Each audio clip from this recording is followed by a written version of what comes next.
Warren Buffett's name is shorthand for two things: extraordinary investment returns and the quiet, unflashy logic that produced them. For decades, business schools have dissected his annual letters, practitioners have tried to copy his heuristics, and entire books have attempted to translate his method into rules you can use. Yet, at the heart of Buffett's approach is not a secret formula or a complicated model. It's a set of disciplined, repeatable ideas about how to understand businesses, how to judge the people who run them, how to interpret financial facts, and how to decide what is and is not worth paying. Today, what I'm going to talk with you is a distillation of those ideas, drawn from Robert Hagstrom's The Warren Buffett Way. My aim is practical: to translate Buffett's thinking into clear principles that young professionals and management students can use, whether they plan to invest money, run teams, or make high-stakes decisions. The lessons are precise. Let's begin. The first and perhaps most crucial thing to understand about Buffett is that he prizes clarity. He has a rule he repeats often: risk does not come from volatility. Risk comes from not knowing what you are doing. The implication is simple: complexity hides risk, simplicity reveals it. Buffett's decision making starts with a firm constraint: operate only inside your circle of competence. That circle is not required to be large, it must only be understood. For an investor, the circle of competence defines which businesses you can evaluate with confidence. For a manager, it defines which decisions you can make without undue uncertainty. Buffett's insistence on the circle of competence is both pragmatic and humbling. It's one of the reasons he avoided industries he could not model reliably. For decades, he stayed away from most technology companies, not because he disliked innovation, but because he could not focus their economics with conviction. This constraint drives the rest of his method. If you start with things you understand, you are able to apply judgment where it matters. You do not confuse noise for information. You do not substitute sophistication for insight. Buffett treats stocks not as sticker symbols, but as fractional ownership in real enterprises. So his first set of questions are not about markets, but about businesses. Buffett prefers companies with business models that can be described in just one sentence and whose earnings are reasonably predictable over time. These are companies where you can sketch on a napkin how cash flows from customers to profits. Coca-Cola, See's Candies, and Gillette are classical examples. Well-known products, enduring customer demand, and relatively stable economics. Buffett wants evidence that a company has delivered durable results across business cycles. He is skeptical of turnarounds and speculative narratives. The longer a business has a track record of satisfactory returns, the more likely it's demonstrating real structural advantages rather than temporary luck. This is Buffett's metaphor for competitive advantage. A moat allows a company to earn above average profits over long periods of time. It can be a strong brand, a unique distribution system, regulatory protection, network effects, or cost leadership. Investment success for Buffett is largely about identifying moats that are wide and deep enough to fend off competition. And Buffett's language is revealing. He says the definition of a great company is one that will be great for 25 to 30 years. He looks for businesses where time helps rather than hurts. That patience, the willingness to hold for decades if the business warrants it, converts small advantages into enormous wealth through compounding. A great business can be ruined by poor management. Buffett knows this, and he devotes equal attention to the people who run a business. His management tenets are straightforward, but they are also intensely practical. Buffett's most repeated idea is that the CEO's principal job is to allocate capital effectively. Buffett himself describes his role at Berkshire as the capital allocator.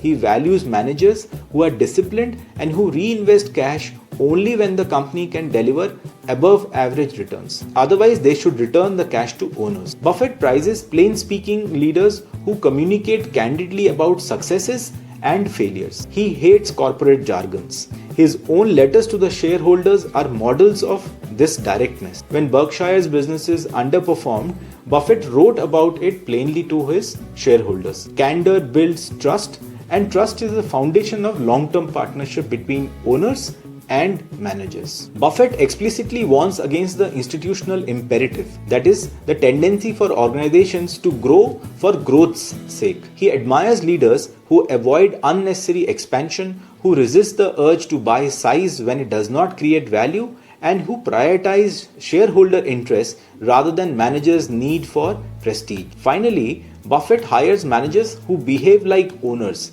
They think in terms of a long-term return, not short-term metrics. Once identified, those managers are given complete autonomy. Buffett famously says, "At Berkshire, we do not tell 400% hitters how to swing." That's a pithy way of saying find capable leaders, then get out of their way. A quick humanizing example of this is when Berkshire bought Fruit of the Loom.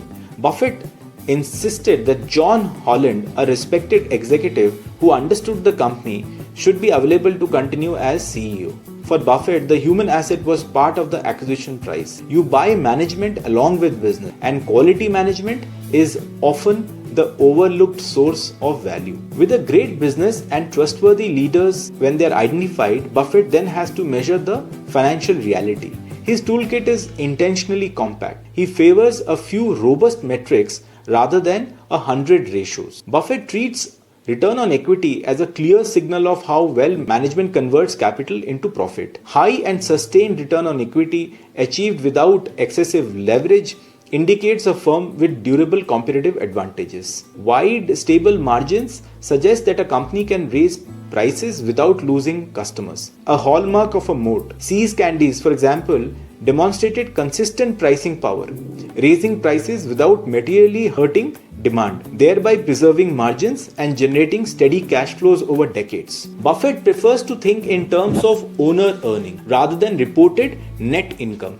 Owner earnings are the free cash flows available to owners after maintenance capital expenditures. In formulaic terms, Buffett would start with reported earnings, add back the non-cash charges like depreciation, and subtract the necessary capital expenditures required to sustain the business. This is the cash a business can use to pay owners, reduce debt, or reinvest profitably. Return on invested capital is used to judge whether a company earns more than its cost of capital. A company that consistently earns a high ROIC is extracting value from its investments and likely possesses a defensible moat. Buffett avoids businesses that require high leverage to perform well because debt amplifies both gains and losses. When the inevitable downturn arrives, excessive leverage can convert temporary setbacks into permanent losses. If a business needs leverage to look attractive, Buffett walks away. This financial focus reduces investing to a few core questions. Does the company earn high returns on capital persistently? Does it generate free cash flow? And can it sustain those returns without risky leverage?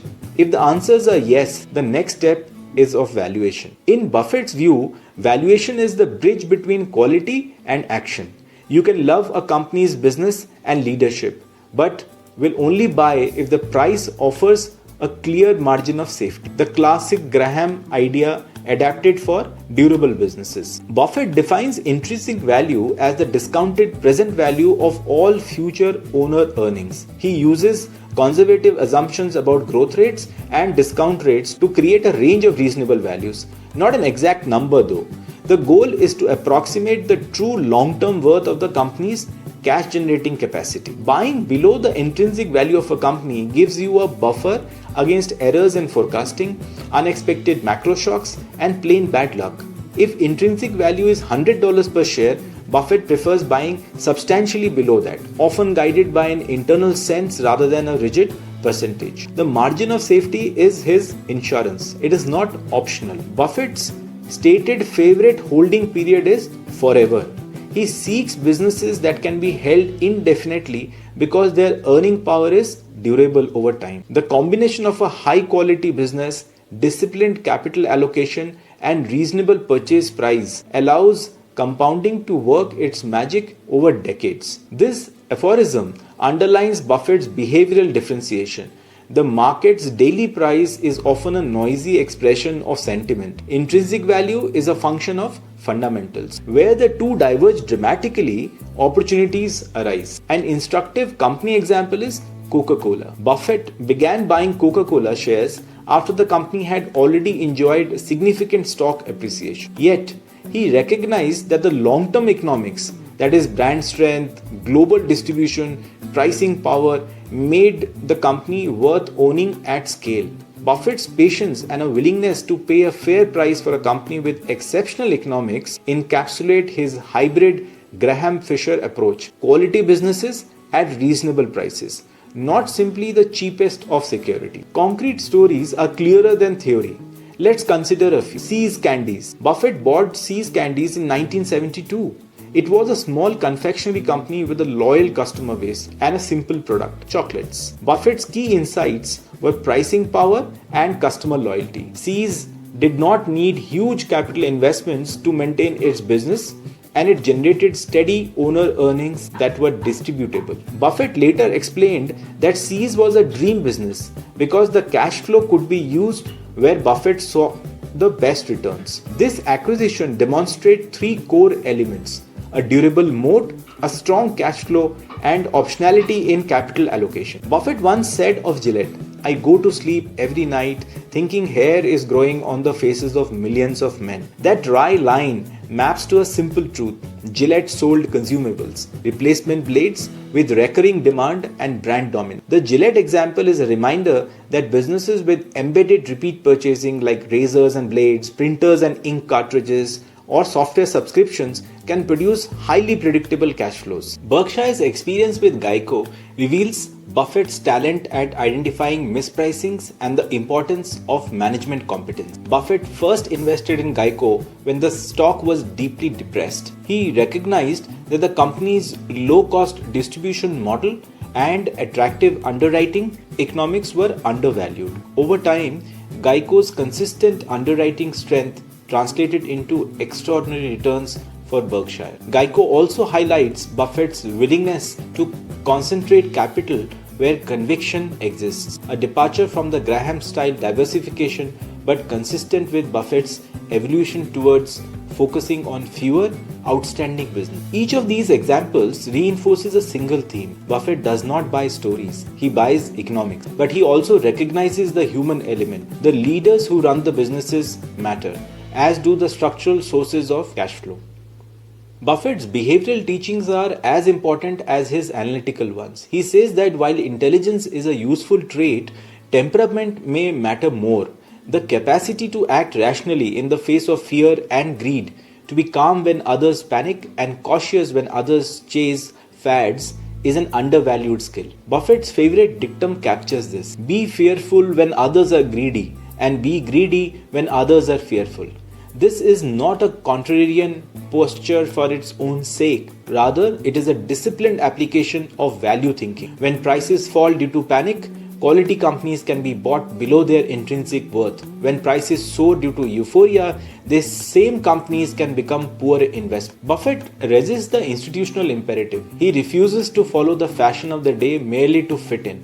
His career contains episodes where he ignored prevailing narratives. For example, his avoidance of many tech stocks during the late 1990s. And in doing so, he avoided catastrophic losses when the bubble burst. This independence of thought comes from both the circle of competence and a temperament of willing to stand alone. Buffett is candid about his errors. He catalogs mistakes publicly and treats them as learning opportunities rather than stains on his reputation. That humility, the willingness to revise views when evidence changes, is critical for durable decision making. Buffett's method generalizes. For MBA students and young professionals, the lessons are immediately practical. Whether you are allocating capital in a business, deciding which projects to greenlight, or choosing career moves, evaluate decisions through an ownership lens. Will this action create compounding value over time? If not, why pursue it? In strategy,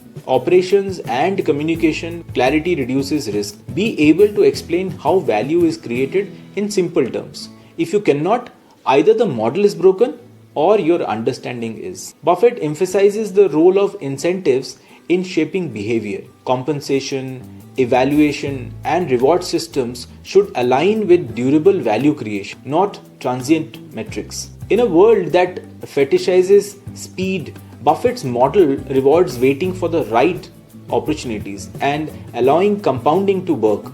This does not imply passivity, it implies discipline in choosing where to act. Buffett also reminds us that reputation is fragile and immensely valuable.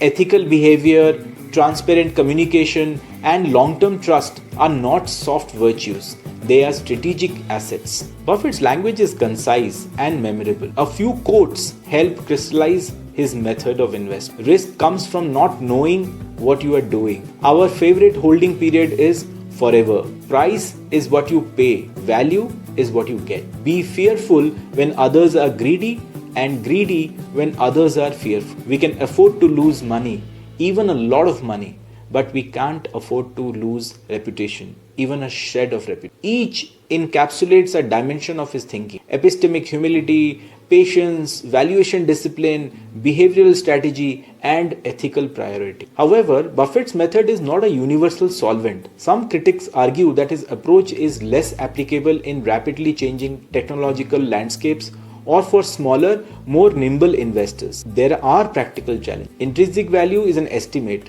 Moats can erode and market structures can change. But Buffett himself has adapted over time. His early career echoes Benjamin Graham's deep value style. Later, with Charlie Munger's influence, he incorporated Philip Fisher's focus on superior businesses and the power of quality. The point is not rigidity, but disciplined evolution. Apply core principles while updating judgment in response to changing facts. For those of you in dynamic sectors, Buffett's emphasis on circle of competence may mean cultivating deeper domain expertise or partnering with technologists who understand the mechanics. The core remains the same. Understand what you own, who runs it, how it makes money, and whether the price you pay allows for a margin of safety. If there is a single sentence that captures the Warren Buffett way, it is this: invest with clarity, act with integrity, and let time do the work. The method is neither glamorous nor easy. It requires patience, intellectual honesty, and the courage to stand apart from the crowd. For MBA students and young professionals, the practical translation is powerful. Build a clear circle of competence. Seek roles and companies with durable economics. Insist on integrity from the people you work with. Measure outcomes in cash and returns, and cultivate the temperament to act calmly under pressure. Buffett's legacy is not merely a pile of money. It's a mode of thinking that places durable value above transient gain. It's a reminder that in a world addicted to instant metrics, the real wealth and the real wisdom comes from the slow, steady accumulation of advantage through disciplined choice. If you take away one recommendation from this talk, let it be this: treat every decision as an investment. Ask yourself, what is the business here? Who is running it? What does the balance sheet say? And at what price would I accept this risk? Answer those questions calmly, and you will be practicing the Warren Buffett way. Thank you for listening. If you found this useful, consider returning to the original text of Buffett's annual letters and Hagstrom's thoughtful distillation and reading them slowly. The ideas compound with time. Please like this video and subscribe to my channel and share it with friends who will find it useful. Thank you so much. Bye bye.